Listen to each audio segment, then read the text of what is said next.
And so you just spoke to the level of preparation necessary to go into being a GM, specifically with the NFL draft, which is a chance every year to really just retool your team and just bring in some new pieces. How cool would you say it is to be able to make dreams come true in such a tangible manner when you're giving them that phone call that here you are being signed to an NFL team? It's awesome, man. I can't even tell you. You know, I tell people all the time, some of my fondest memories in this profession will be the wins. And, you know, obviously I was fortunate enough to go to a Super Bowl and, you know, be in an NFC championship, but I got to teach player education.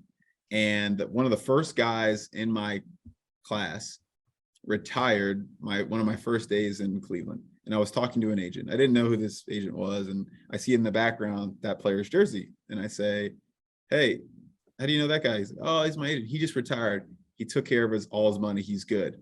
And when I tell you, like, I don't know that I had, you know, granted, I talk to those guys 4 times a year or whatever, but like the 1% that I might have helped this guy get to that point in his life where he's financially secure was like so heartwarming and so great for me. So you talk about other memories. And so being able to call somebody and say, hey, all those 2-a-days, all those weightlifting sessions, all those times where people told you weren't going to make it. How many players, you know, when they're 6 years old, write that letter? We see those stories when they make it. There's a lot of other people who wrote that same thing on paper. They just didn't get to make it.